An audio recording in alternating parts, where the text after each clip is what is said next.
bite bite muraho mumeze neza mwiriwe neza bivanye n'aho muherereye yego twe turaho turashima uwiteka nubwo turi mu mubabaro ntangere w'ibibazo dusanzwe turimwo tumazemwo hafi ikiringo c'indwi zishika nka zibiri zababa zitatu yego umwidondoro rero umufasha wanje yitwa Nduwimana Eveline akaba avuka aha ni inyuma y'igihe nsohoye ikiganiro uwo mushinga ntahe wiwe ariko arampa umwirondoro wa Nduwimana Eveline kuko yari yawutanze neza ariko hari ivyakurikiye. Umusazi n'ukuri kw'Imana ku bintu wakoze hiyo n'ubu watukishije kampani iwacu hama ngo usenda kurondera kandi kazi mu yindi nzu singeza nutahe bakubone bwira umugabo wowe ushaka ko utahavyuse bwira umugabo wawe akurihira amahera y'itike ndege hama utahe kuko itike ndege n'ikibazo kuko umwanya wose uguma hiyo baguma baharura bambwiye ko harura amahera amajana 270 yo hiyo ku munsi ni dolari 50 na zingahe rero hafi dolari 60 rero vyiza vugana n'umugabo wawe uwo mwanya uriko atundondera vugana n'umugabo wawe mubwiye kuri amahera y'itike ndege hama utahe kuko company ishobora kukurihira kubera wanse gukora akazi si hiyo sinyoko buje ntashobora kukurihira kubera ivyo wagize rero vugana n'umugabo wawe akurihira n'umusazi none gabakimara mare wica umugore ko atashe iri ni iterabwoba aba bagore bagira ko canke abajya manager bahajya babasafirishije babatera bababwira ngo urumva ngo ko babivuze kwa Danieli ngo nta tike y'indege ngo baguha ngo ntibakurihira ngo ntutaha none ntiyatashe iyi ntibazurungitse igihe ejo maze gusohora inkuru ko yatashe n'abandi ntimuze mugira ubwoba ngo niko bavuze bino amaso y'ibikere ntazavoma kuvoma ibi bivuga ko inyungu zabo mugabo leta ntishobora kuvyemera. Ameisha hapa kwa deportation, hapo wanaitwa deportation. Sasa hii ameisha hapa siku tatu, siku ine ndio ameisha hapa siku ine, lakini msichana wako hawezi kufanya kazi, hawezi. Angalia akuli, hataki kukula chakula, mkimpatia chakula hataki kukula. Kama unataka kusaidia mtoto wako, kama unamtaka, mwambie kitu moja akuje nyumbani. Na kitu kingine amekonda, hawezi kufanya kazi.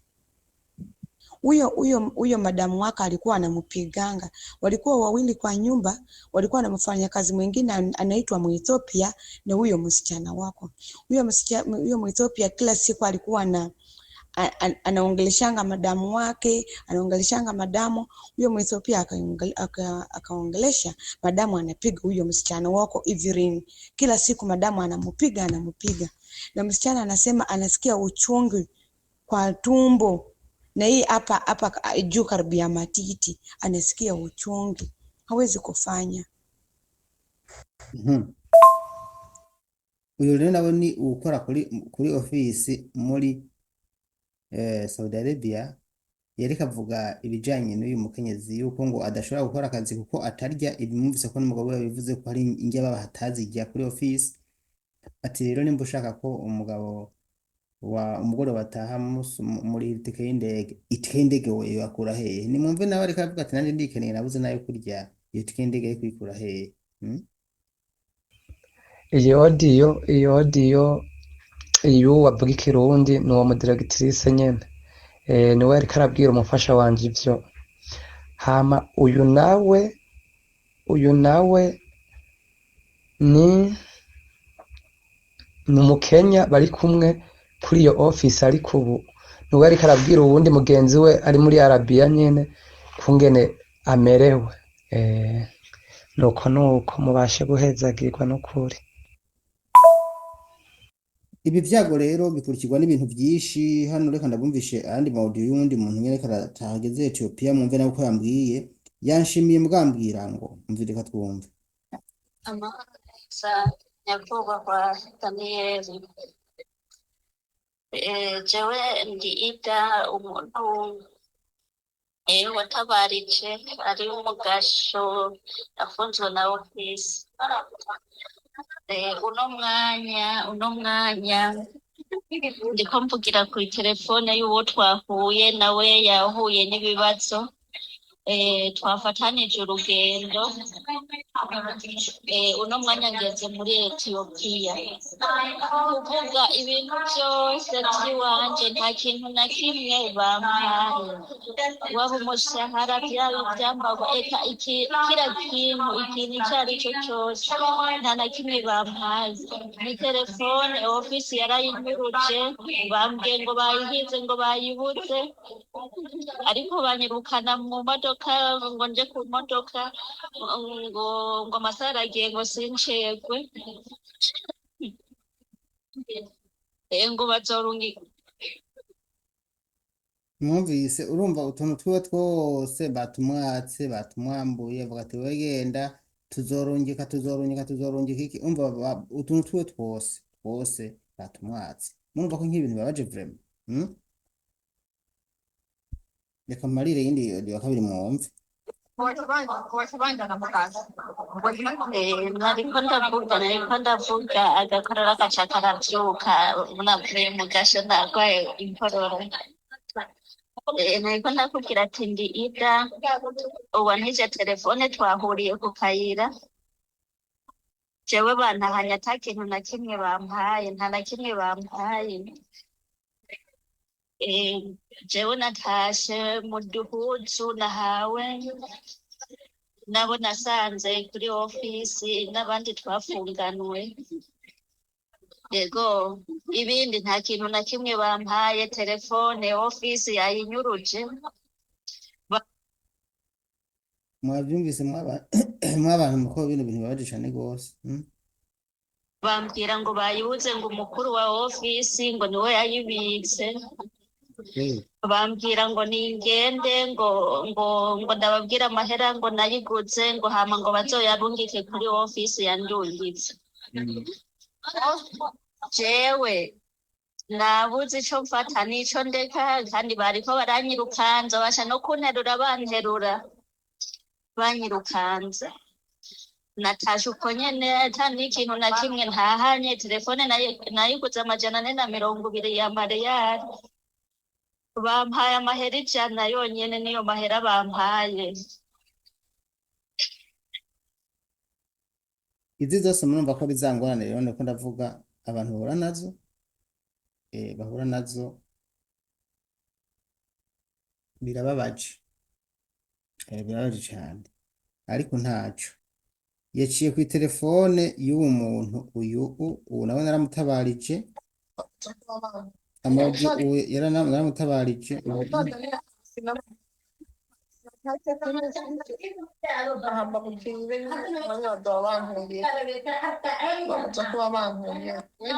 Daniye ntibikunda ko tuvugana kandi nawe tubagira abayincire ntibikunda ko tuvugana yenda kugira ko bagira banjana ubu nyene ntabyo banjanye n'uwo ndungitse mu Burundi ntariko aranyishura nabajije rero nabajije ofisi yo mu Burundi baze kunyitaba bambwiye ngo bagira banjane kuri ofisi rero sinzi niyo ariye nukumbesha bambwiye ngo bagira banjane n'ukuri Daniye hari mwijoro yari afise ubwoba yarazi ko bamunyuruje ariko naciye ndagikurikirana nasanga uje kuri ofisi nyene cenda namubwira ivyo yaza gukora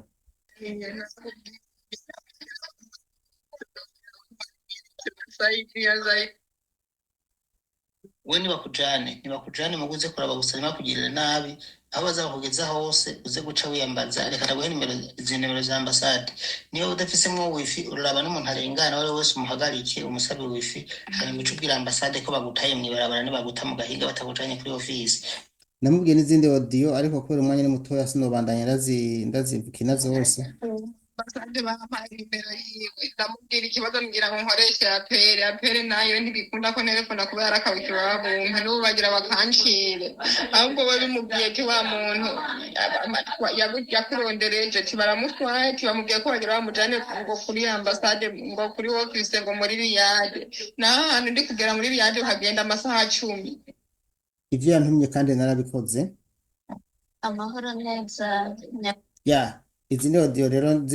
ziri ku telefone z'uyu uwereka aratabaza yatashe mugabo ntaco yambariye nta na kimwe yigeze ambwira unyandikiye umbwira ko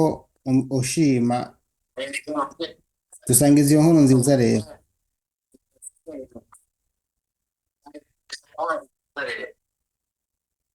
reka ndayirungikiye wadiye ndibaza Uriko urakora?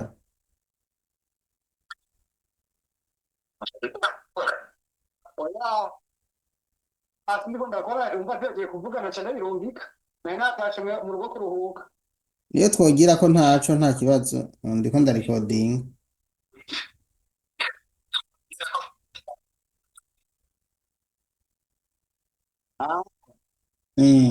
Je nazindutse numva gusoma audio ya madame hano avuga aya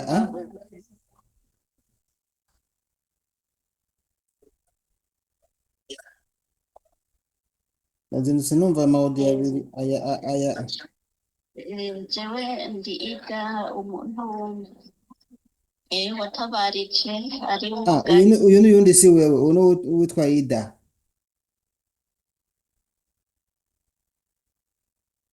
Yewe n'ubundi nanditse njye wawe mbarara bya madame wawe Everine.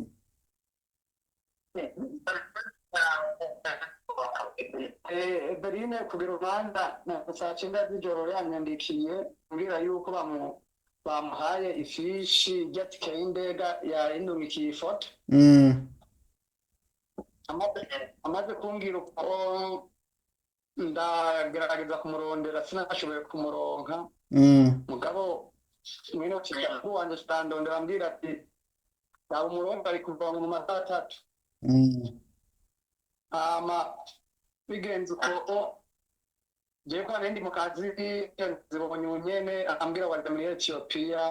no umwanya ndamubuze ku murongo ndibaza ibintu bimeze neza nditeze kaza gushika mu gihugu c'amavukiro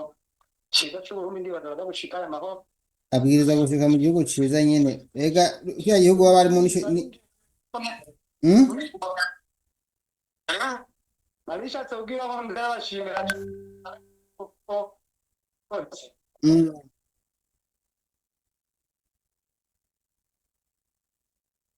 yego leze zacitse sindiko ndakumva lezo zari zacitse sinariko ndakumva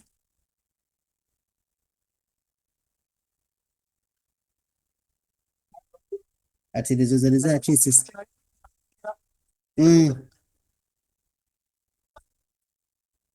Nshatse ugenda shimye cyane rwose kubwitange mugira mufasha abarundi bene wacu bahuye n'ibyo bibazo bari mu bihugu by'amahanga cyane cyane muri Arabia Saudite. Yego me murakoze mukaba mushobora kutwitangira atakiguzi ataki umuntu arinze gutanga. hari abambwiye ngo nsaba amafaranga bahera amafaranga nagusabye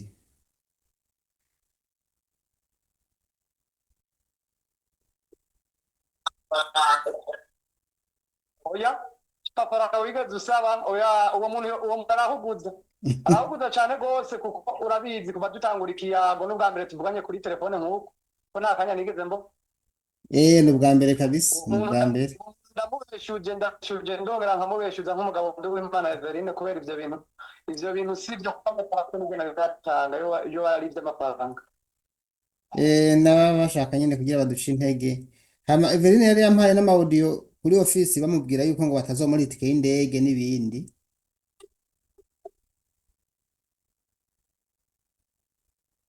nyine by'iterabwoba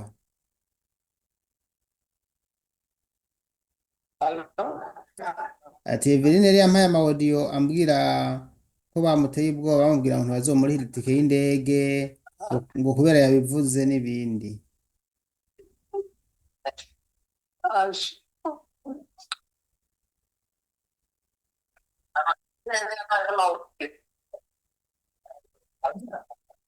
Ndiko ndakumva kujya mu mama yari yamuruye na byari yandungikiye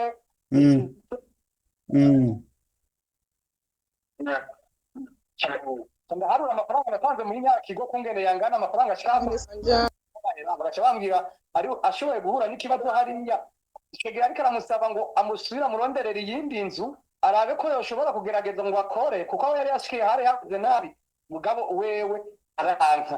amubwira ati kampuni ntashobora kumurihira iyindi tike ntishobora kumurondera akandi kazi umugabo wiwe atemeye kumurihira nagume hariya nizo iyo niko zavuga ubwo nizi ziri ngaha awa nazendunyikiye nawe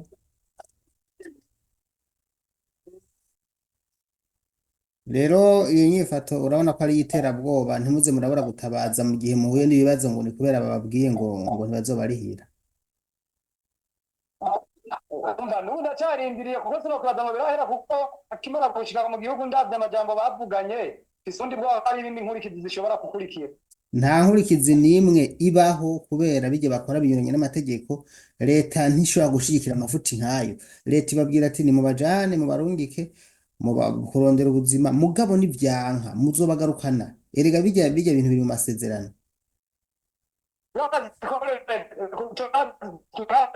leta ari mvyeyi kandi ni leta nkozi nkubwa ikuri jeje biriya bintu kijya kibona aragiteye ibyatsi ku bintu byaba byarabaye ku mufasha wanjye kuko nararishe amafaranga agashaka gusubira mu gihugu cyangwa bamuronderera akazi ntihagire ikintu na kimwe bashaka kubimufashamo ikintu cambabaje kugira no ukanyuma kugira ndinde ndakwitabariza ko byari bimaze iminsi leta ayo mafuti ntayishobora gushigikira ndakubwiza ukuri uranyumva ico kintu ndacemeza ko leta idashobora gushigikira ibintu nk'ivyo rero urumva leta mu gutanga amalisanse bumvikana na bijya bigo bagira ivyo babasaba bijanye no gushigikira cyo gukurikirana abo barungitse muri Arabia ntibababwira ngo nibagerayo muzoce mubata bazoba bageze no babwira ati abantu murungitseyo mubakurikirane nibagira ikibazo muzobagarukana hariho n'amafaranga ya kosiyo batanga imiliyoni 50 uravyumva bakoramwo mu gihe uwo barungitse muri Arabia agize ingorane hajya rero banka kubarihira ni kugira ngo ntibakore mwayo mafaranga ubundi bwobwo kandi amafaranga yaheze 50 miliyo bamaze gutahana abantu baragenda bagasubiza abandi ayandi muri yo kese akamariyo y'intega bizoza kuko bakorera amafaranga menshi rega iyumvire jewe aramazeyo amezi ashika kurana bivanye n'ifungurwa babagaburira namurungikira amafaranga yo kurya kuko urabona ko twese dufite imibiri bimeze kumwe yambwira yuko babagaburira ubugari bw'umwumbati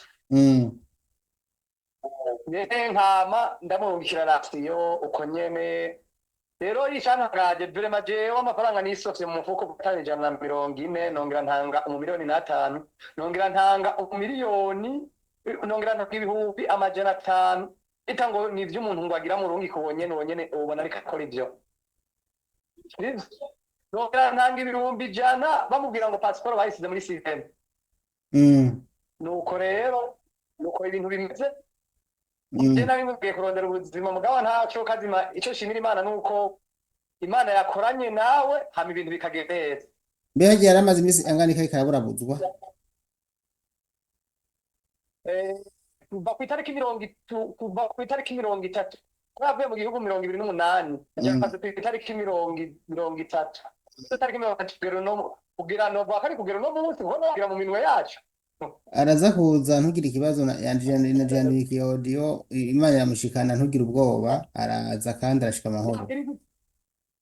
hagira igikurikira ndakubwira kumwe bizoba bimeze uko amakuru ndabizi baraza kuyavuga bari mu gihugu bose bambwiye ati bafite ubwoba ariko ashobora kumufatira ku kibuga c'indege abo bantu kurabona ntibizo batumenyesha ngo twashobora kuja kumutegera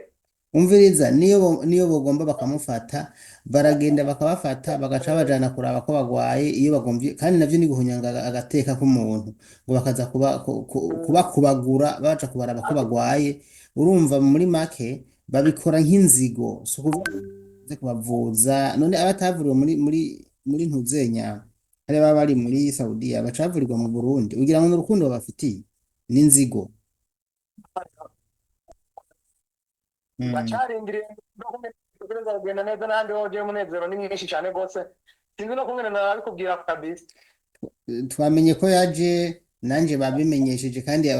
ababimenyesheje sinida ko bakubwira kuko ntibikenewe ubwo n'itike y'indege bayimpaye intike baguhaye nanje bayimpaye ejo nta kibazo Imana ishimwe kandi nibaza ko biza kugenda neza kandi noneho biragenda neza byuzwa n'iki ikintu mbanje kwiyamiriza n'umuntu uwo muntu yoba yavuze yoba yatanze amakuru yuko nawe aguhaye amafaranga mbere icyo kintu naciyamirije ni uko Imana ijana kwijana ibyo bintu si kuko none ubu nk'ubukene ndimwo norondera ubundi bufasha bwose mugabo ibintu byo kuvuga ngo gutanga amafaranga oya mbere nk'uko uwo mugore oya ni ndafise nako nahawe iriya mugore nakumyasa amafaranga ni ukuri kw'Imana ndateye ivyatsi uwo muntu yoba yarayivuze mbere nabacafuza nyine yambwiye ngo ngo Daniel ntafasha bose ngo afasha ngo bamuhaye amafaranga mugabo nyine yariko arabesha nta ngorane niko bimeze ndaguteye igihe cyane rwose ahubwo Imana izobiguhera umugisha urakoze igikorwa nticoroshe gisaba kwitanga mugenzi sisarariya gusa nubwo bishika abantu tugahohoterwa mu bindi bivumbu ugahohoterwa ari uba wijanye biratuma ico kimwe nuko waburizwa n'undi muntu afise izindi nyungu ego cane uvuze neza kabisa biratandukanye jewe kuko ndavye igihugu narindimwo ndavye kumwe bagiye baraduhohotera batubwira ati mbe mwarizanye bisanzwe kubera dusanzwe tunyonga ivyuma akatubwira ati rino sanganya ntiriba ribaye yo mutava mu gihugu canyu umunsi ntiriba ribaye ariko baravuga ko ari ivyo birumvikana hanyuma reka dushime ntitwigwe turandira urakoze gushima kandi twizere ko madame aza gushika niyashika muraza kutubwira ntugire ubwoba ivyo bamubwira byose umubwire ntibaze bagutera ubwoba ngo bahe amafaranga ntayo ufise ageze mu Burundi hajya vyaheze nta muntu umwe arigira ava muri Saudiya ngo agere mu Burundi ariho amahera kiretse uwotega ubwoba akagira ubujuju inzego z'Uburundi n'inzego z'ubutungane zirazi gukurikirana ibintu kandi zirasishoza zikamenya ukuri ndavyizeye neza ko bishira imbere y'ubutungane butegeka kudukemurira ko ndavyizeye hari abagabo oya ivyo hari abagabo neza cyane ivyo ntibavyemera ntugire ubwoba ikirundi gitwarwa n'abagabo ego niterabwoba ntibovyemera ego ubutungane nyene buriho ntibwokwemera ayo manyanga noneho nta n'ubutungane bizojamwo mugenzi nta n'ubutungane vyigwa bijamwo ivyo ntibikenewe ivyo ntibikenewe ubutungane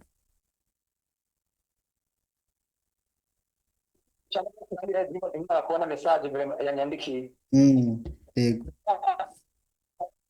nukuri nanje nanezerewe iyo nakoze igikorwa kikagenda nk'uku nanje ndanezerwa cyane naje nakoze igikorwa kikagenda nk'uku ndanezerwa cyane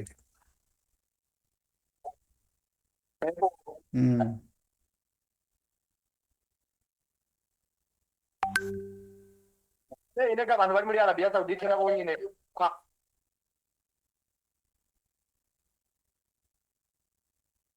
kwama batanga kuko narabonye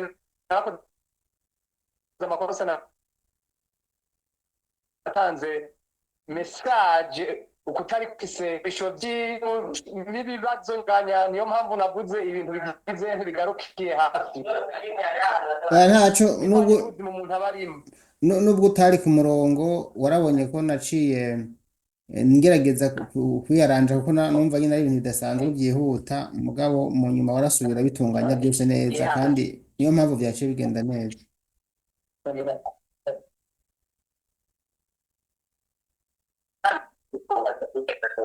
ego ni byiza cyane nuko rero murakoze mugire ibihe byiza neza cyane ndashimye yesu naronka icyo ndabashimira kuko ni ukuri ikintu gusa umuntu yobashimira ni dawa twese bo mw'ijuru niwabishoboye jevere mbona vrema nobona uko noshima ibi birakwiye je iyo ukoze ibi biba bikwiye gusa tukumva ko wa muntu yaturaje twicaye yatabawe yatashe ico kiba gikwiye nta bindi je nkeneye nta kindi nkeneye no kuri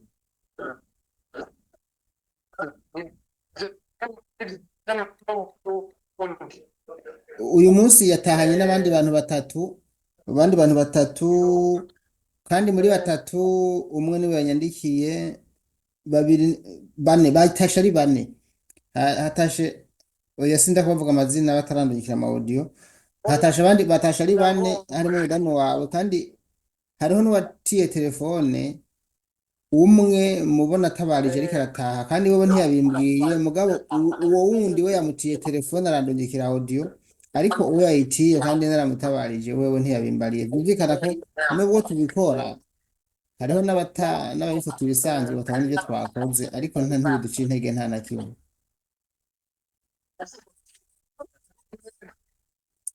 Ibaze umuntu yatiye telefone ati ntiza telefone nshimire Daniel yamfashije ndiko ndataha ngeze muri Ethiopia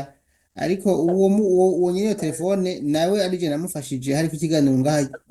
ngaha kimaze ku minsi 3 nta no kwandika na audio wambwiye ati nanje natashe ngeze muri Ethiopia.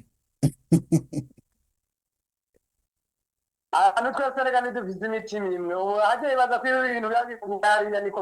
aba yibaza Umva canka Bonatasha kibaza ngo nyene ngo yari gutaha ngo iyo ntasemerera ngo ndabigeze iyo bije gusa ndashimira n'abantu bafata ingingo nukuri abantu dutabaza bakatwumva abo duhereza twereka ivyemezo ko umuntu ariko ararenganywa bakavyumva yaba atari bo ntiba bigenda neza niyo mpamvu namavuga ati ibi bintu leta ntabyizi hariho twakoranye ikiganiro mu minsi heza mbwira ngo leta ngo irabizi kubera n'ibiki nyine ni umuntu yari yangendeye hano mugabo ndakubwiza ukuri ibi bintu leta ntabyizi kuko n'ikivyemeza nuko muri leta aribo dutabaza tukabereka umuntu ariko ararenganwa yahuye n'ibi vyago hanyuma inzego zikadufasha ni inzego tutigera tuvuga ngaha kuko bidakenewe mugabo n'inzego zitwumva. Rero buriya gikuru nuko ikibazo umuntu aba afise kiba cakemutse kikava mu nzira nanjye mu byo nshigikiye ivyo bintu navyizi kuko yaba ari bizi niba birinda bikagera hiyo hose ko bigitaka urazi ku vyaba bavuga ngo ni vya gusa nta vy'amafaranga akeneye pasiporo gusa urumva ko bigeze mu vy'amafaranga nivyo bituma ndavuga ko leta ntabyizi kabisa. Nuko rero muheza gigwe mugire umutaka mwiza twese no kwiturashimye mugire namwe n'akazi keza murakoze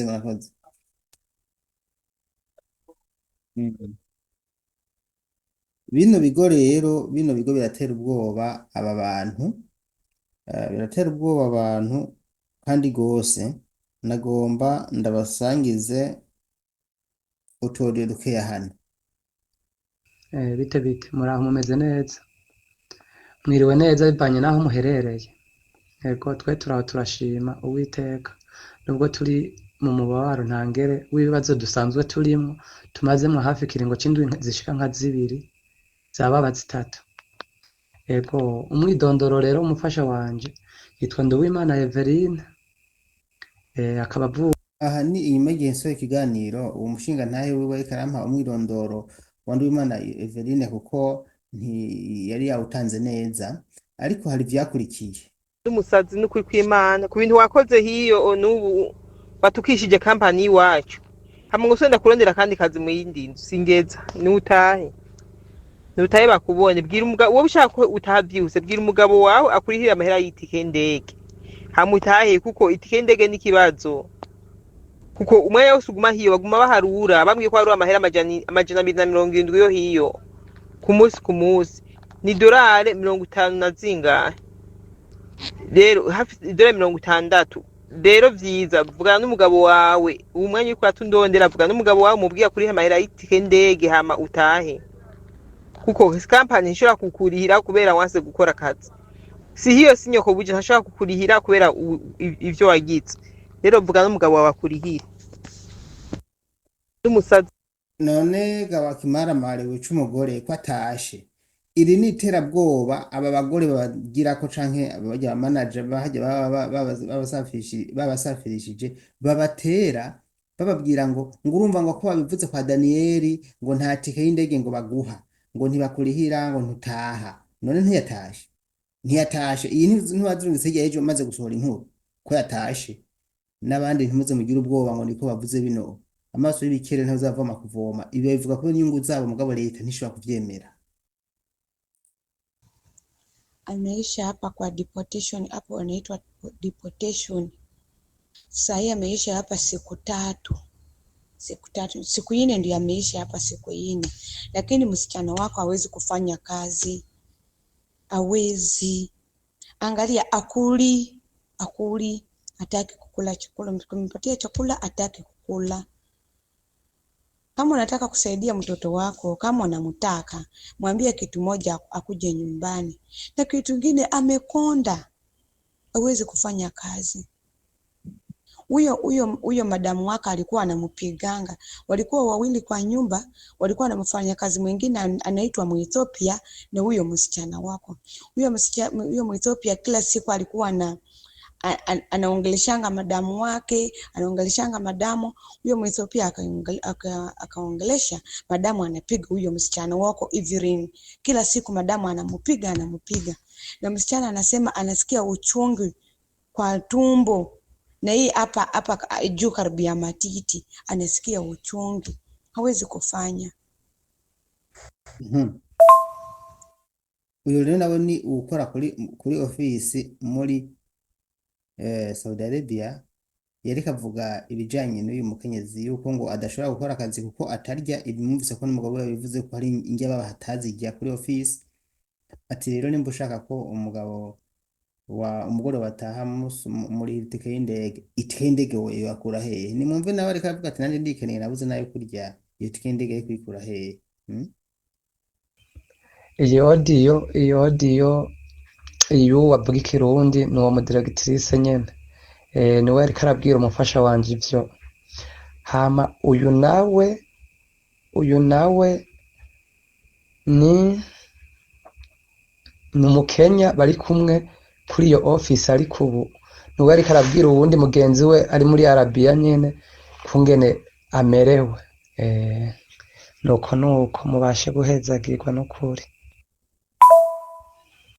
Ibi vyago rero bikurikirwa n'ibintu byinshi. Hano reka ndabumvishe andi audio y'undi muntu nyene karatageze Ethiopia, mwumve nawe ko yambwiye. Yanshimiye mbwambwira ngo mvireka twumve. Nyakubahwa kwa Daniel. Jewe ndiita umuntu watabarije ari umugasho afunzwe na ofisi. Uno mwanya ndiko mvugira kuri telefone y'uwo twahuye nawe yahuye n'ibibazo. Twafatanije urugendo. Uno mwanya ngeze muri Ethiopia. Kuvuga ibintu byose by'iwanje nta kintu na kimwe bampaye. Waba umushahara byambago eka kira kintu ikintu icyo ari cyo cyose nta na kimwe bampaye. Ni telefone ofisi yarayinyuruje, bambwiye ngo bayihize ngo bayibuze, ariko banyirukana mu modoka ngo nje ku modoka ngo amasara agiye ngo sincegwe. Ngo bazorungi. Mwumvise, urumva utuntu twiwe twose batumwambuye, avuga ati wegenda tuzorungika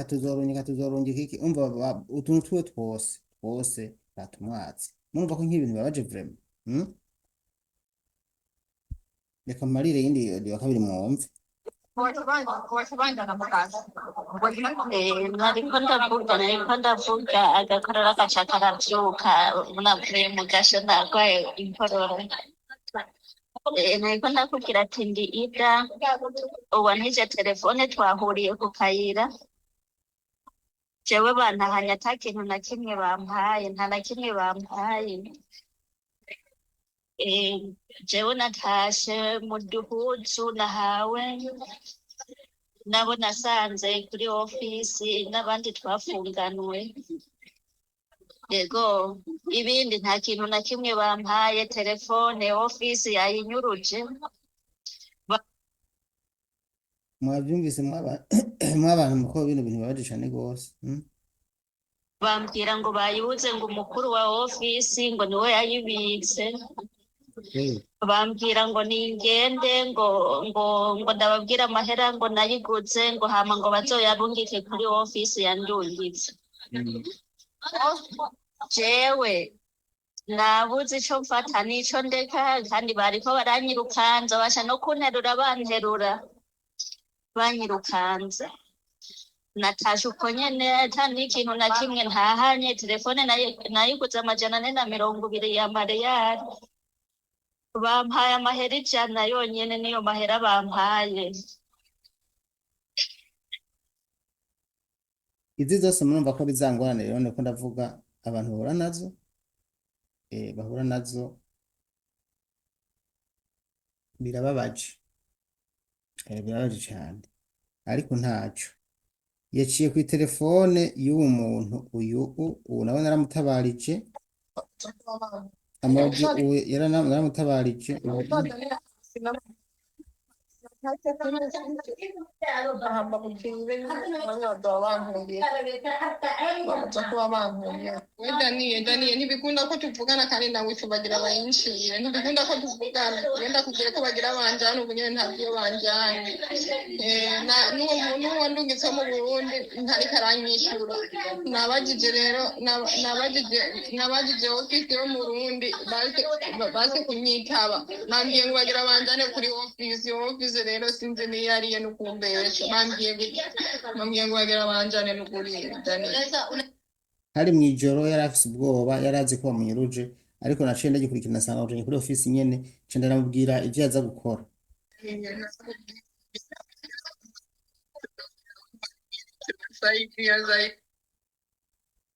we ntibakujane muguze kuraba gusa ntibakugirire nabi aho bazakugeza hose uze guca wiyambaza reka ndaguhe nimero za ambasade niyo udafisemwo wifi uraraba n'umuntu arengana wari wese umuhagarike umusabe wifi hanyuma uca ubwira ambasade ko bagutaye mw'ibarabara nibaguta mu gahinga batagujanye kuri ofisi namubwiye n'izindi audio ariko kubera umwanya ni mutoya sinobandanya ndazivukina zose basanje bampaye nimero yiwe ndamubwira ikibazo mbwira ngo nkoreshe apere nayo ntibikunda ko telefona kubera akabiki babumpa n'ubu bagira bakancire ahubwo we bimubwiye ti wa muntu yakurondereje ti baramutwaye ti bamubwiye ko bagira bamujane ngo kuri ambasade ngo kuri office ngo muri Riyade nahantu ndi kugera muri Riyade ukagenda amasaha 10 ivyo yantumye kandi narabikoze Amahoro neza izi ni audio rero ziri ku telefone z'uyu uwo yariko aratabaza yatashe mugabo ntaco yambariye nta na kimwe yigeze ambwira ariko mugabo wamuciyeko n'uwo yatiye telefone ambwira ko yatashe niyo mpamvu nabwira ko mwese zamugerageza mwibuka gushima canke muduha message mutubwira ko vya bintu twafashije byagenze neza nivyo bintu bishobora gufasha kuko iyo mutabikoze gutya mugize nabi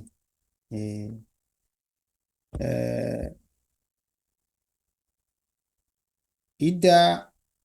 niciteretse no mwumvise karavuga yatashe kandi mwabonye ngaha tumutabariza reka ndamubereke kuko nta kindi kiganiro nibaza ko nza kongera kumukora ko nereka ndabereka ko yatashe reka ndamubereke n'uyu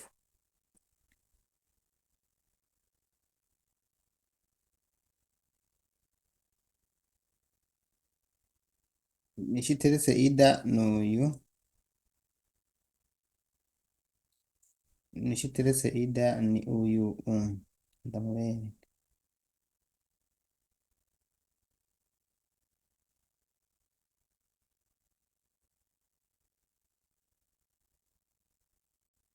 n'uyu umwana mubonye ndamubereka mukoresha muri ako gahinga kanyaga nandi muri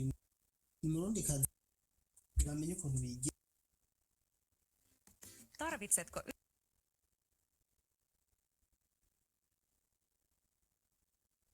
uyu mwana mubonye mwese nawe yatashe uyu mukenyezi uyu takamba mbere vise takivise ikibazo kandi jewe mfise yandikiye yuko nshaka ko bampindurira inzu je sine nabasavye gutaha canke sine nabasavye agasho ariko ntibigeze banyishura yatashe rero reka ncegeza ngaha hari byinshi ngomba ko tubandanye tuvugana fashe ku buryo bw'ibintu bishobotse nshobora no kuronka n'akazi